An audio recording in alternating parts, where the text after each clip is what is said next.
Okay, you guys, now I'm going to show you how to make the healthy version of mashed potatoes using cauliflower. Y'all know I've been on my keto, so this is how I make mine. And don't worry, don't turn your nose up. It's still going to be nice and creamy.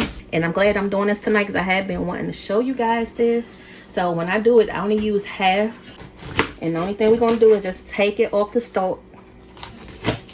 Okay.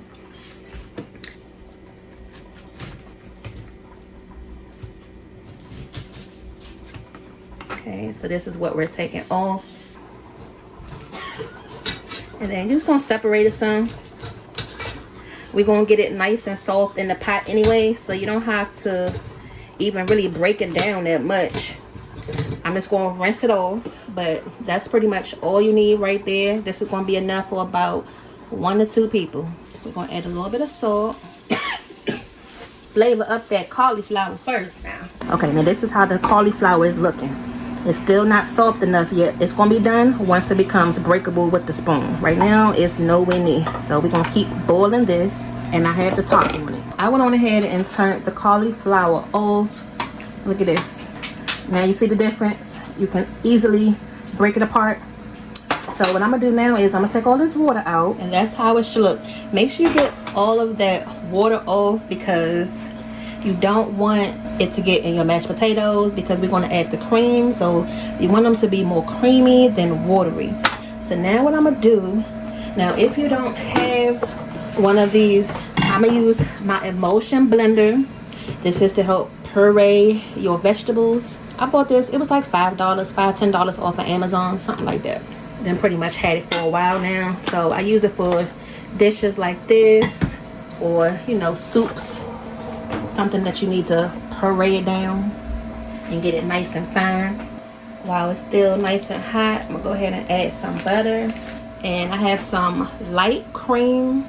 So this is just like the heavy whipping cream, but it's lighter.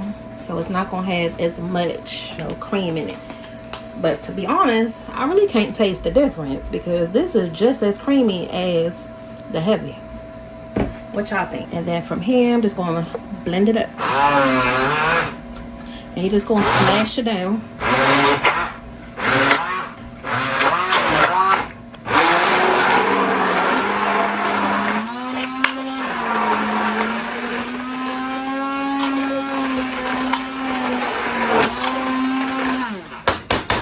That's why I said you needed to get the cauliflower nice and soft because that's how you're going to get this nice, smooth, creamy texture. So I am going to add some cheese. Daddy had bought some of this Munster cheese from Whole Foods to go with their sandwiches. So I'm going to add a slice of that in here. And I'm going to turn it back on low so that way the cheese can melt. And I normally would add, you know, the same components like the garlic. But I'm not going to do that right now because we pretty much going to have the garlic and the crab legs. And just give this a stir. And you can still add your, you know, pepper in here and then taste it. Make sure it's, you know, seasoned the way you want to. If you can't eat the regular mashed potatoes, here you go.